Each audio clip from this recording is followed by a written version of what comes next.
네, 안녕하세요. 오늘은 파가니니의 멋진 바이올린 음악을 들으면서 강의를 시작하도록 하겠습니다. 약간 릴렉스 하면서 도움이 되실지 모르겠어요. 조금 듣고 있다가 강의를 시작하도록 하겠습니다.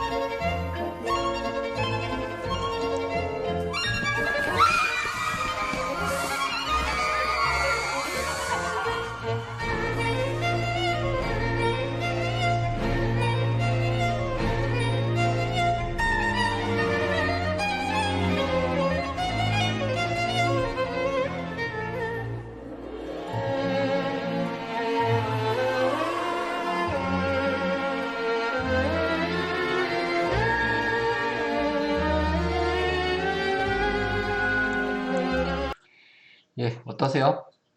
살짝 클래식은 재미는 없지만 방송이라기보다는 강의 시작하기 전에 살짝 들으니까 조금 마음이 안정되시나요? 예, 오늘은 3장의 마지막 파트입니다. DNA Synthesis and Cell Division이라는 내용을 가지고 말씀을 드리도록 할게요. 제목 보면 아시겠지만 최종적으로 핵 안에 들어있는 유전자 DNA가 어떻게 이제 복제죠. 합성을 하고 그 과정 중에 세포들이 분할을 하는지에 관련된 내용입니다. 오케이, 그러면 DNA 리플리케이션부터 시작을 해볼게요. DNA가 복제가 어떻게 일어나는가? DNA 복제는 여러분이 알다시피 모든 과정이 다 핵 안에서 일어나게 되죠. 그리고 복제 과정 동안 핵의 막은 소실이 되게 됩니다. 그래서 세포가 나누어지기 전에 DNA의 복제가 일어나게 되고요. 각각의 DNA 몰레큘들은 스스로 복제를 해서 반대쪽의 서열을 만들어내게 되죠. 그리고 복제가 끝난 뒤에는 동일한 수로 나누어져 두 개의 세포로 분리가 되게 됩니다. 여기에는 이제 두 가지 중요한 효소가 작용을 한다고 해요. 중요한 효소로 나와 있는 게 첫 번째가 이제 헬리케이즈라는 아이가 먼저 작동을 하게 됩니다. 여러분도 아시다시피 DNA 복제는 두 가닥의 DNA가 한 가닥으로 각각 분리가 돼야 되고요. 그 분리된 한 가닥의 DNA에 반보전적으로 상보적인 가닥을 만들어서 DNA의 새로운 가닥이 만들어진다. 그래서 항상 DNA 복제는 한 가닥은 주형으로 나온 한 가닥은 원래의 DNA고요. 새롭게 만들어진 DNA가 다른 가닥을 형성하게 되죠. 그래서 세미 컨저버티브 반보존적 복제를 하게 됩니다. 여하튼 이 헬리케이즈가 하이드로겐 본드를 끊어주면서 DNA, 더블 스트랜드 DNA를 풀어지게 되고요. 그 부위를 이제 포크라고 표현합니다. 그래서 리플리케이션 포크 하면 더블 스트랜드 DNA가 분리가 돼서 열려져 있는 그러한 부분들을 말을 하게 됩니다. 그 열려져 있는 부위에 여러 가지 효소들이 들어가거나 해서 DNA의 복제가 이제 시작이 되는 거고요. 그 다음으로 이제 중요한 효소가 이 바로 DNA 폴리머레이즈죠. 폴리머레이즈는 말 그대로 중합 효소예요. DNA를 복제하는 그런 효소고요.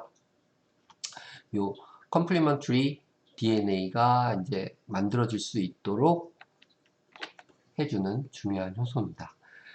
여기 있듯이 two new molecule are being made from the origin one이라고 되어 있는데요. 하나는 아까 말씀드렸듯이 old 그대로의 서열을 갖고 있게 되고요. 새로 다른 반이 폴리머레이즈에 의해서 반보존적으로 합성이 일어나게 되죠. 그래서 이 세미 컨저버티브한 반보존적 복제가 일어나게 됩니다. 그림상으로 보면은 이게 이제 리플리케이션 폭이죠. 이거를 만들어주는 효소가 헬리케이즈고요. 헬리케이즈가 더블 스트랜드 DNA를 풀면서 쭉 풀면서 DNA의 복제가 일어나게 되죠. 근데 한 가닥은 어때요? 풀어지는 방향으로 따라서 쭉 따라가면서 바로 복제가 일어나게 되고요.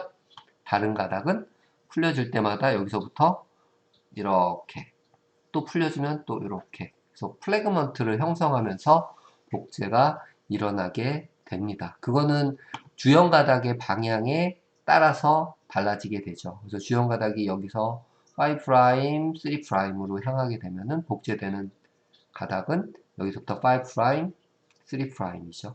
원래 가닥의 반대 방향으로 그 가닥을 주형으로 한 반대 서열이 만들어지게 되는 거죠. 그리고 이게 이제 2 DNA, 더블 스트랜드를 구성을 하는 그런 방식으로 복제가 이루어지게 됩니다. 이러한 DNA 복제를 중심으로 해서 세포가 이제 분열을 하게 되는데요. 그러한 과정들을 통틀어서 셀 사이클, 세포 주기라고 하죠. 세포 주기라는 말을 들어본 적 있어요? 한 번이라도 들어보신 적이 있을 거예요. 세포 주기. 세포가 어떠한 주기를 통해서 DNA를 복제를 하고 두 개의 세포로 나눠지게 되는지를 구성해 놓은 상태죠. 그래서 여기 있듯이 divided into interphase, mitosis, 그리고 cytokinesis 해서 인터페이즈는 DNA 복제를 준비하는 그러한 단계들인데요. 일반적으로 우리가 얘기하는 DNA 복제 S, G1, G2 들어본 적 있어요? 그래서 G1, GS 그리고 G2가 이제 인터페이즈에 들어가게 되고요. 마이토시스 우리가 알다시피 두 배수로 늘어난 DNA가 두 개의 세포로 각각 나누어지는 과정, 그리고 최종적으로 딸세포라고 표현하는데요. 세포가 두 개로 분리되는 과정. 그래서 인터페이즈, 마이토시스, 사이토키네시스로 크게 분류를 하게 됩니다. 인터페이즈는 좀 전에 말씀드렸듯이 G1, S, G2로 해서 나눠지게 되고요. 이 과정 중에 일어나는 일은 딱 하나가 제일 메인 이벤트입니다. 뭐? S. S는 신세시스의 약자예요. DNA가 리플리케이션 되는 단계가 바로 이 인터페이즈 단계입니다. 두 배로 되는 거죠. 마이토시스는 뭐 우리가 알다시피 체세포 분열이죠. 디바이드 나눠지는 단계는 프로페이즈, 메타페이즈, 아나페이즈, 텔로페이즈 해서 초, 중, 후, 말 우리가 알고 있는 그런 형태로 나눠지게 되고요. 이 과정 중에 뭐가 일어나게 돼요? 핵막이 유실되면서 두 배수의 DNA가 각각의 이제 크로모솜으로 뭉쳐지게 되고 그 상태에서 세포의 양극적으로 방추사에 의해서 끌려가게 되죠. 그 과정들을 나눠 놓은 게 바로 프로페이즈, 메타페이즈, 아나페이즈, 텔로페이즈. 텔로페이즈는 다음에 있는 이 사이토키네시스랑 오버랩이랑 겹치는 거죠. 마지막 부분에서 최종적으로 DNA들이 이제 크로모솜이라고 부를게요. 크로모솜들이 양극적으로 끌려간 상태에서 중간 부분이 함몰되면서 세포가 나눠지게 되죠. 그거를 이제 사이토키네시스라고 얘기를 하게 됩니다. 그림으로 보면 이렇죠. 이 부분 대부분의 시간을 차지하는 것은 이 인터페이즈입니다. 셀 사이클에서 G1,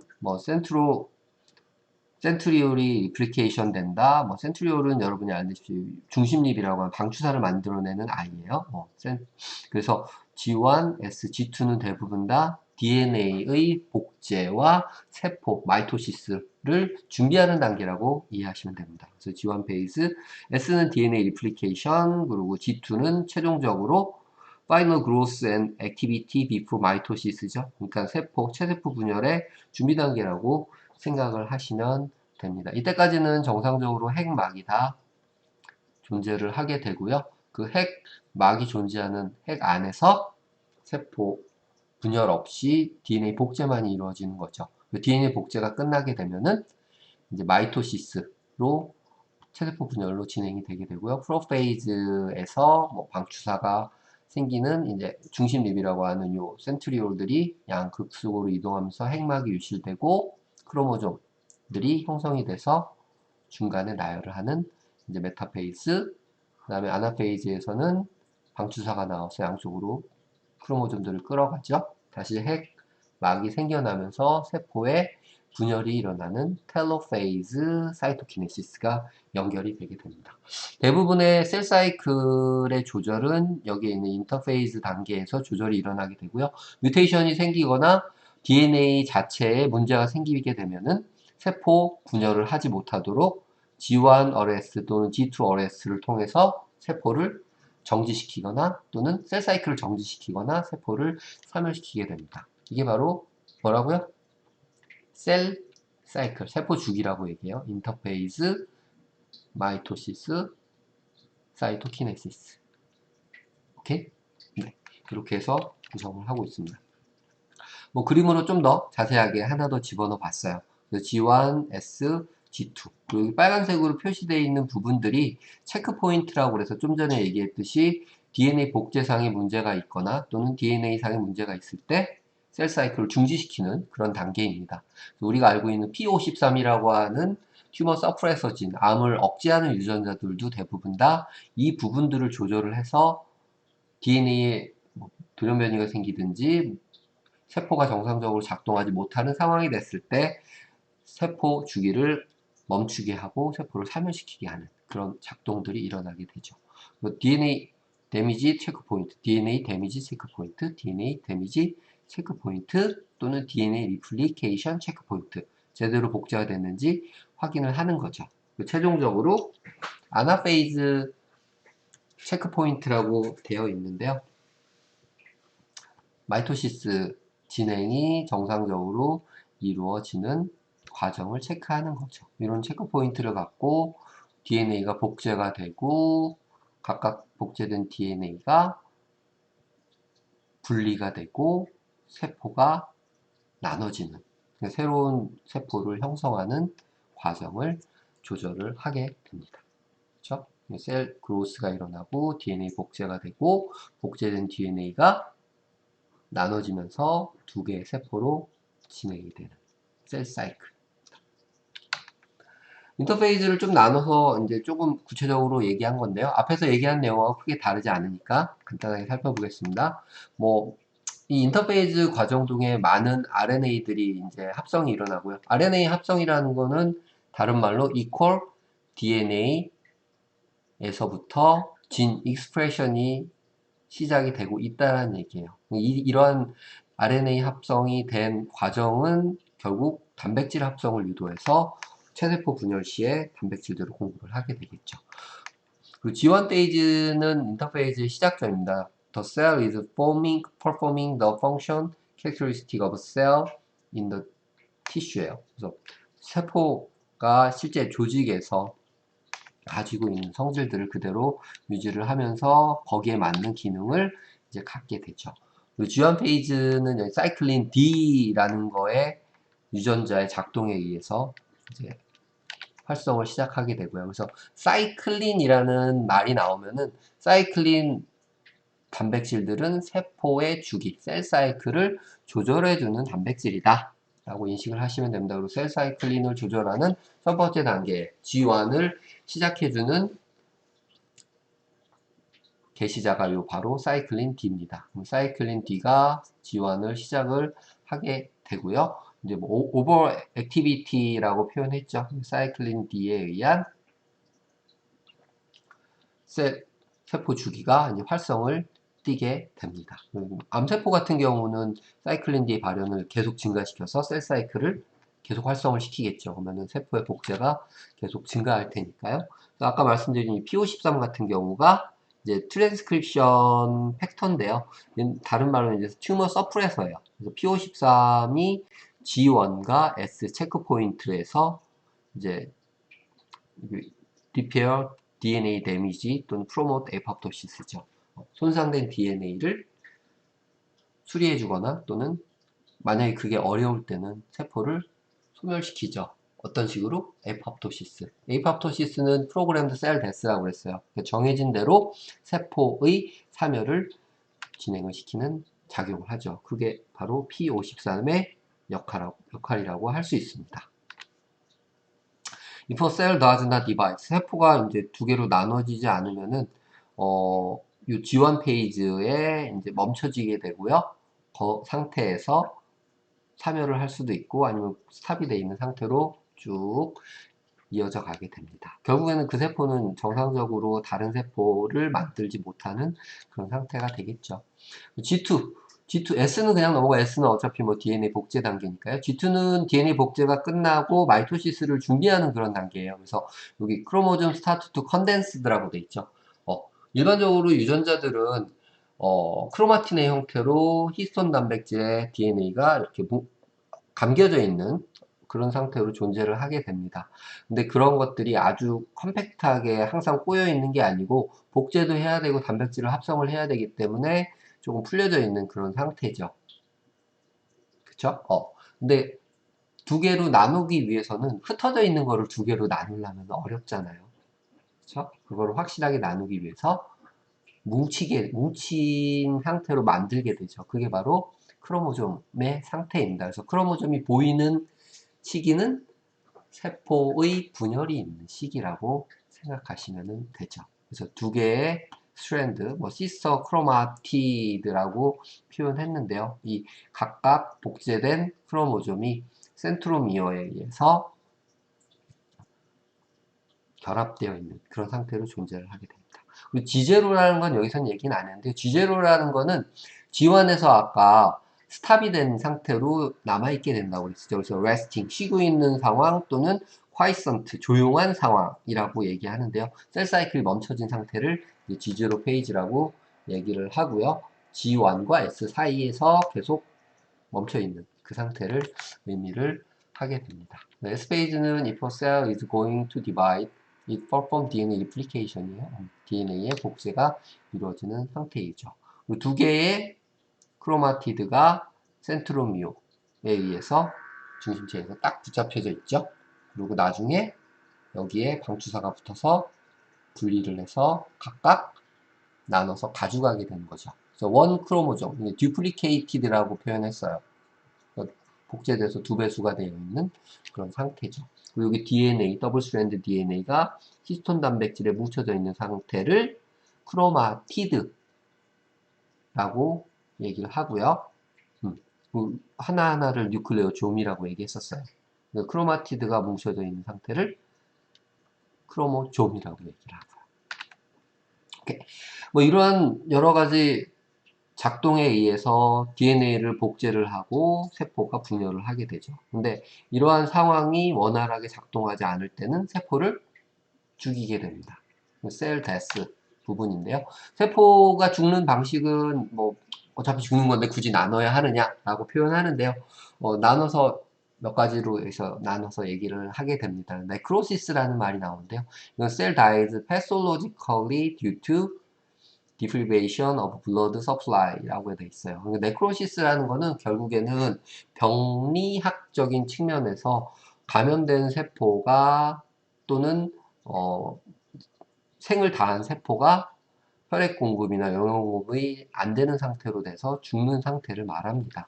그래서 우리가 일반적으로 병증에 의해서 죽는 거는 이 네크로시스라고 얘기하고요.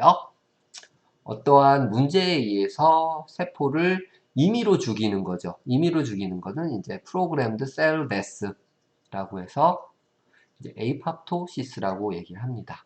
그 에이팝토시스는 정해진 순서에 의해서 세포를 사멸시키는 그런 방식이고요. 캐스페이드라는 효소에 영향을 받게 됩니다.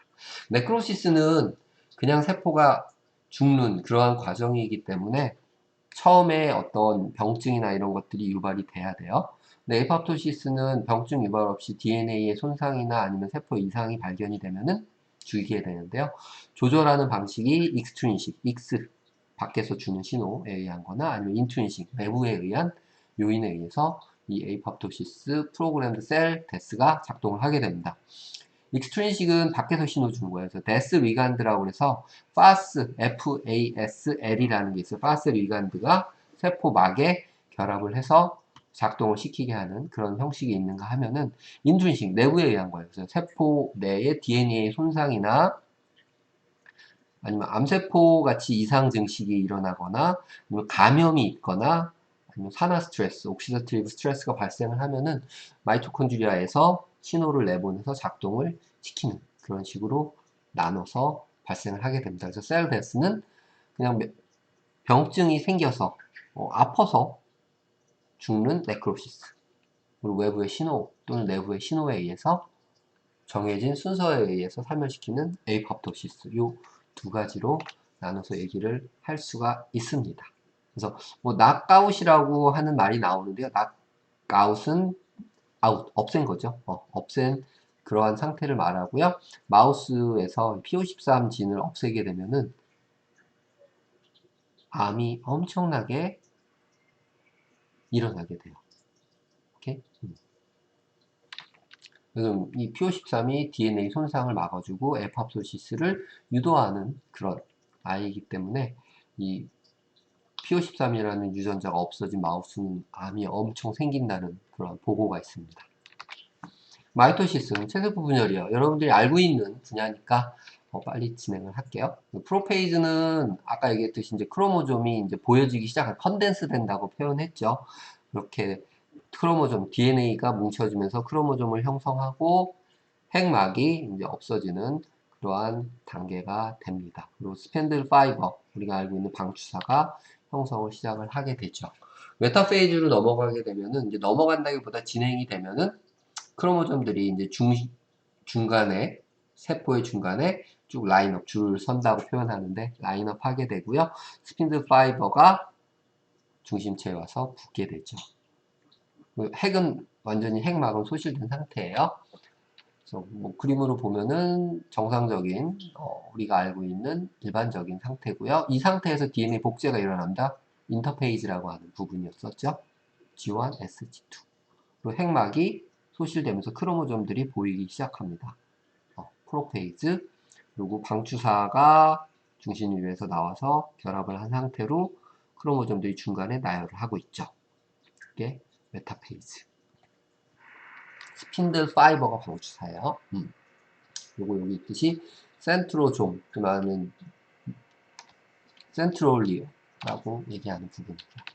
아나페이즈는 요 센트로미어가 나눠져서 양쪽으로 끌려가는, 스핀들 파이버에서 끌려가는 그런 상태가 될 거고요.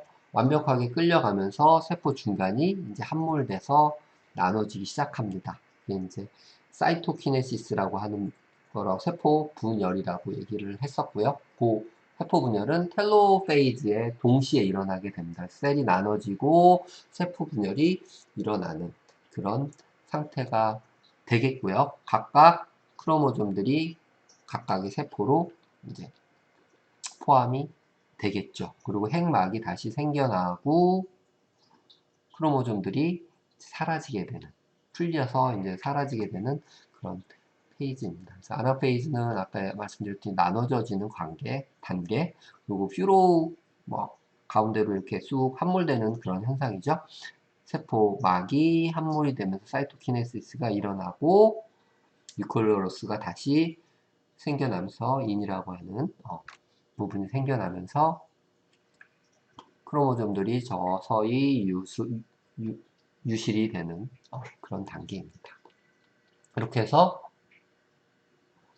앞에서부터 프로페이즈, 메타페이즈, 아나페이즈, 텔로페이즈 상태로 체세포 분열이 일어나게 되죠. 이 중에서 작동하는 여러 가지 단백질들이 있는데요. 중요하게 생각하는 단백질 중에 하나가 이 센트로좀이라고 하는 구조체입니다. 그래서 structure located near the nucleus of the non-dividing cell이라고 되어 있는데요. 분화되지 않은 세포의 핵 주변에 이제 위치한 그런 구조체고요. 여기 있듯이 at the center are two centriol이라고 얘기가 되어 있죠. 중간, 두 개의 센트리올의 중간에 이제 자리를 잡고 있습니다. 그래서 they replicate in the interphase and move away from each other in prophage라고 되어 있죠. 그래서 센트로좀이라는 아이가 센트리올로 이제 구성이 되어 있고요. 아까 나와 있듯이 인터페이즈의 G1에서 요 센트리올이 복제가 일어나서 두 개로 만들어지게 됩니다. 후에 마이토시스에서 프로페이즈 단계에서 방추사를 이제 만들어내는 역할을 하는 게 바로 이 센트리올이 되겠죠. 그 스핀드 파이버를 이제 형성을 해서 크로모점을 당기는 센트로미어에 결합해서 크로모점을 이동시키는 그런 역할을 하게 되어 있죠. 그리고 뭐 다른 튜블들도 이런 것들을 역할을 하게 되는데요. 뭐 다른 튜블들은 최종적으로 멤브레인이 이제 함몰이 되면서 사이토키네시스가 일어나게 하는 그 멤브레인을 안쪽으로 당겨주는 거죠. 앞에서 얘기를 했지만 세포 내부 사이토졸이라고 표현한 이유는 세포 내부가 마치 액체의 상태처럼 수용성의 상태예요. 그 안에 세포 소기관들이 존재하게 되고 그 세포 소기관들을 연결해서 잡아주는 세포 구조체들이 존재합니다. 그게 바로 사이토스켈레톤이라고 하는 구조체들이죠. 예. 그 사이토스켈레톤들이 멤브레인에 결합되어 있고요. 그네들이 쭉 안쪽으로 멤브레인을 당기면서 함몰을 시키는 그런 형태의 현상에 의해서 세포 분열을 유도를 하게 되어 있습니다. 오케이? 센트로좀이라고 하는 것이 센트리올을 형성하는 그 구조체라는 것을 기억하시면 될 것 같아요. non-dividing 셀에서는 아까 뭐 얘기했듯이 센트로좀이 migrate to the plasma membrane이라고 표현되어 있죠. and form a non-motile primary cilium이에요. 그러니까 센트로좀이라는 그 형태가 어떻게 보면은 두 가지 역할을 다 하는 거예요. 센트리올도 구성하고 나중에 실리아 우리가 흔히 말하는 이제 편모죠. 편모도 구성을 하는 그런 역할을 하게 되죠. 프라이머리 실리엄이라고 하는 거는 앞에 이제 9 플러스 2 구조가 아니고 9 플러스 0 구조로 모바일 움직일 수 있는 그런 모틸이 없는 그런 일반 실리엄을 얘기를 하게 됩니다. 그러니까 방주사를 만들어내는 어떤 튜블이나 아니면은 이런 선모를 만들어내는 실리움이나 선모를 만들어내는 실리움이나 다 비슷한 구조체에서부터 유래됐다. 그러니까 어떻게 보면은 비슷한 역할을 하고 있는 것이죠. 그쵸? 뭐 실리에이티드 셀이라고 하는 뭐 우리 몸에는 굉장히 많은 선모들이 이제 존재를 하고 있고요. 뭐 호흡기도 그렇고 아니면 소화기도 그렇고요. 표피에 많은 이런 선모들이 존재를 하죠. 또는 신경계나 아니면 우리가 감각계라고 하는 평형감각이나 이런 회전감각을 인식하는 우리 반규관이라고 하는 곳에서도 이 실리아가 그런 것들을 인식해주는 역할들을 하고 있죠. in ciliated cell, hundreds of centrosome form, 100개 이상의 센트로좀들이 이런 실리아를 구성을 하게 된다는 얘기입니다. 기본적인 이게 센트로좀의 형태인데요. 마치 뭐하고 똑같이 생겼어요? 9 플러스 2 또는 9 플러스 0. 실리아의 바깥쪽에 있는 튜브들하고 비슷하게 생겼죠? 여기 하나, 둘, 셋, 넷, 다섯, 여섯, 일곱, 여덟, 아홉 개네요. 그쵸? 요거를 센트로좀이라고 하는 아이입니다. 센트로좀이 센트리올을 구성을 할 거고요. 또는 실리아도 구성을 하는 그런 역할을 하게 됩니다. 센트로좀. 기억하세요? 센트로좀, 방주사를 만드는 센트리올을 구성하는 아이. 또는 선모를 만들 수 있는 아이. 중간에 크로모좀과 크로모좀을 연결해주는 크로마티드를 연결해주는 크로모좀 중간 부위에 있는 애는 센트로미어라고 하는 거죠. 오케이. 마지막으로 이제 텔로머라는 얘기가 나오는데요. 텔로머는 어디에 존재합니까? 여러분들 알고 있을 내용 같은데. 텔로머는 DNA의 양끝 말단에 존재하는 부분이에요. 그래서 이 텔로미어를 계속 연장시켜주는 효소가 텔로머레이즈라는 효소고요. 근데 이 텔로미어는 세포가 증식을 할 때 또는 그 과정 중에 DNA가 복제를 할 때 엔자임들이 이제 폴리머레이즈가 붙어야 하는데 그 폴리머레이즈가 붙는 부위는 계속해서 결손이 일어나게 됩니다. 복제가 안 된다는 거죠. 그러면은 점점 끝에서부터 이 텔로미어가 짧아지게 되고 결국에는 그 신호를 통해서 세포가 사멸이 이루어지게 되죠. 그래서 세포가 영원히 긴 시간 동안 디바이디드를 하는 게 아니고 어느 정도의 기간이 지나면은 그러한 디바이디드 능력을 상실하게 되고 죽게 되죠. 그게 이제 한 정상적인 세포가 50번에서 60번 내외로 분할을 하게 되어 있습니다. 그래서 이러한 것들을 조절하는 것이 텔로미어고요. 그래서 each time DNA is replicate 될 때마다 이 텔로미어가 조금씩 짧아지게 되고요. 이 텔로미어가 손상을 입게 되면은 아까 얘기했던 P53이 활성화돼서 셀 사이클을 멈추게 하고 에이팝토시스를 유도해서 세포 자살을 진행을 시키게 됩니다. 근데 암세포 같은 경우는 이거를 계속 못하게 하기 위해서 텔로메이즈를 만들게 됩니다. 그래서 세포가 디바이디드를 영원히 할 수 있게 되는 그런 상태가 되게 되는 거죠.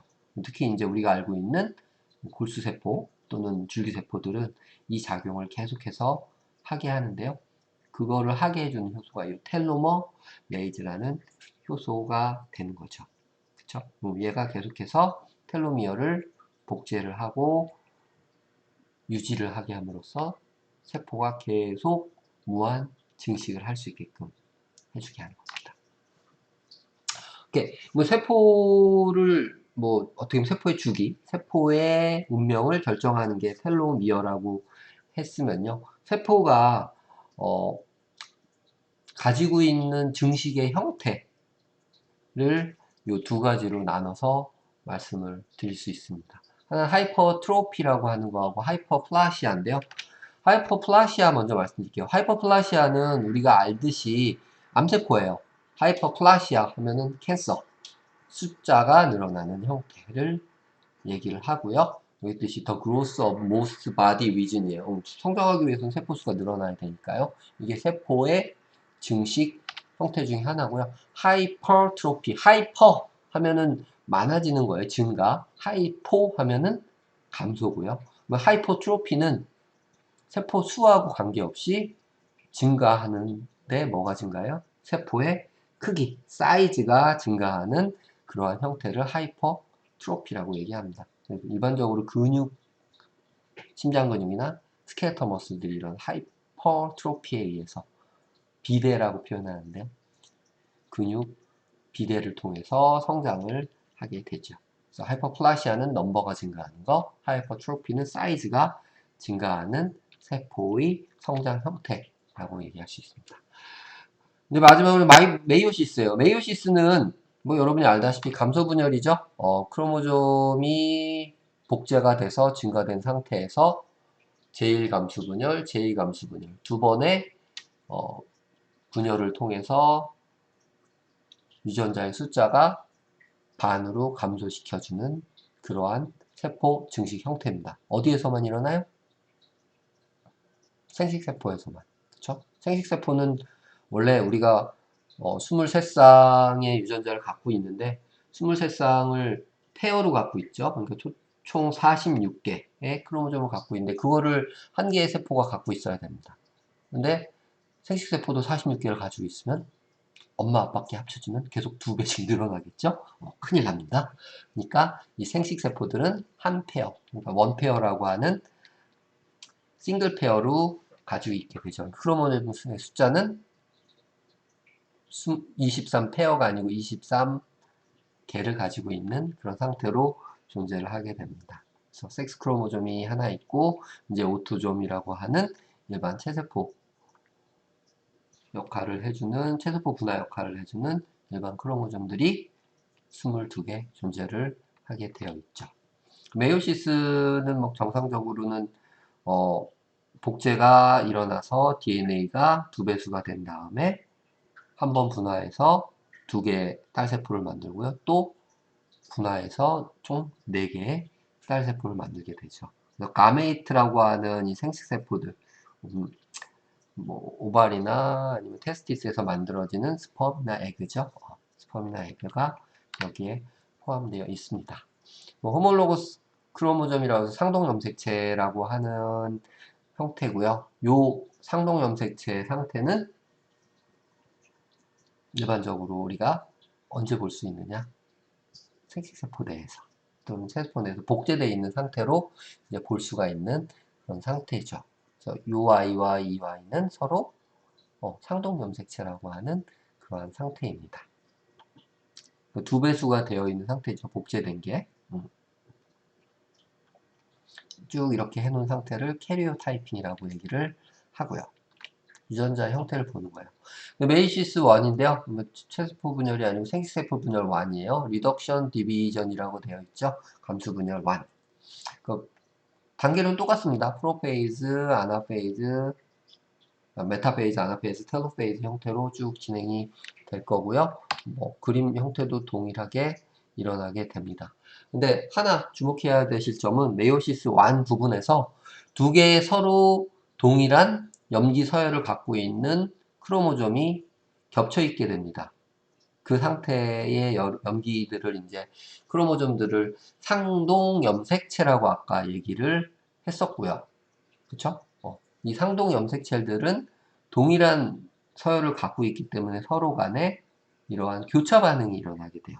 그걸 이제 크로싱 오버라고 표현을 하게 됩니다. 그래서 크로싱 오버가 요 마이토시스 1에서 이제 발생을 하면서 뭐예요? 유전자 교차가 일어나니까 유전자를 교환하는 거죠. 그러니까 유전자의 다양성을 만들어내는 그러한 단계라고 볼 수가 있습니다. 오케이? 왜? 우리 몸의 유전자는 항상 한 쌍이라고 표현했잖아요. 한 쌍. 두 개로 쌍을 이루고 있는데 얘네들이 서로 만날 기회가 별로 없어요. 근데 성염색체에서는 얘네들이 서로 상염색체 간의 교차 반응을 통해서 이쪽과 한쪽과 다른 쪽의 유전자의 교환을 이루게 됩니다.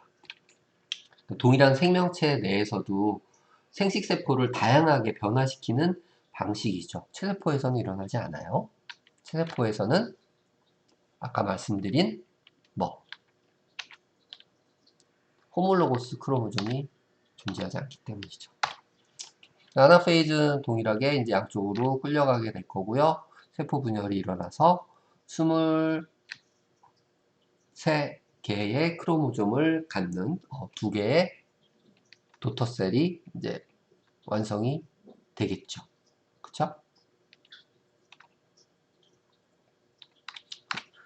요 상태까지 나오면은 세포가 이제 생식세포가 두 개가 만들어졌는데 유전자의 숫자는 원래 사람이 갖고 있는 23쌍을 가지고 있게 되는 거고요.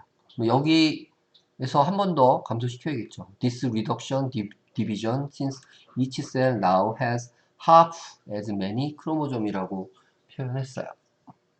necessary for sexual reproduction이죠. 생식세포에서 이제 증식을 위해서 필요한 과정이고요. 그리고 이 과정 중에 크로싱 오버를 통해서 상동 염색체 간의 리컴비네이션으로 제네틱 다이버시티, 유전적 다양을 형성을 하게 됩니다. 메이오시스 2로 들어가게 되면요. 이 메이오시스 2는 우리가 알고 있는 체세포 분열하고 동일합니다. 이미 만들어져 있는 염색체를 뭘로 해요? 둘로 나누는 거예요. 그쵸? 그래서 sister chromatid line up in the center of the cell, centromere are broken and to the opposite죠. 동일하게 프로페이즈, 메타페이즈, 아나페이즈, 텔로페이즈를 통해서 최종적으로 각각 두 개의 셀로 또 나눠지게 됩니다. 그래서 처음에 시작했던 하나의 세포가 두 번의 감수 분열을 통해서 네 개의 딸 세포를 만들게 되죠. 그리고 이 딸 세포들은 크로모졸을 N이라고 표현했죠. N.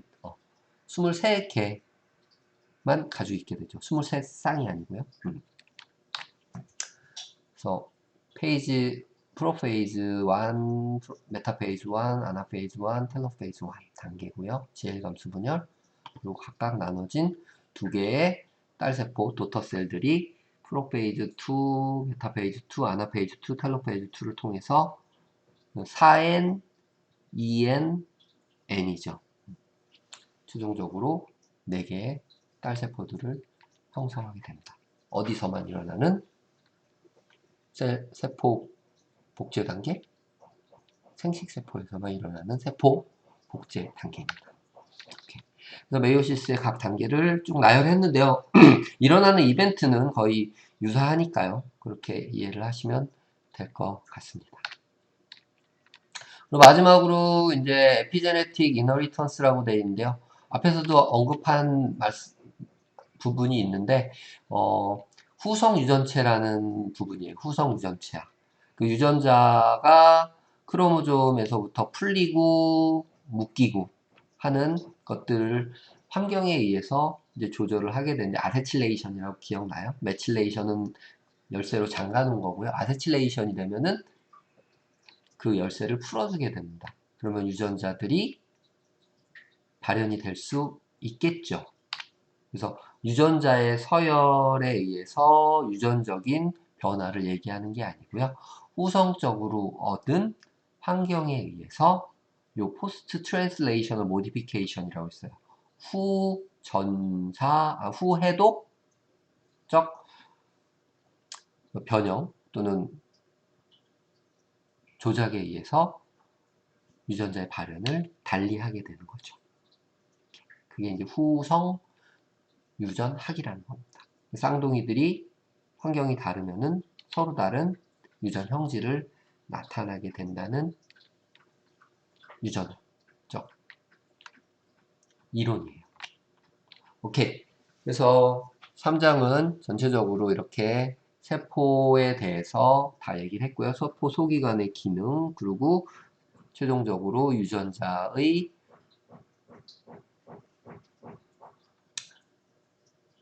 복제, 그리고 세포 분화까지 말씀을 드렸습니다. 긴 시간 수고하셨고요. 질문이 있으시면은 언제든지 카톡으로 남겨주시고요. 네, 수고들 하셨습니다. 그러면 다음 시간은 비디오를 시청을 하시고 그 다음 시간에 뵙도록 할게요. 수고하셨습니다.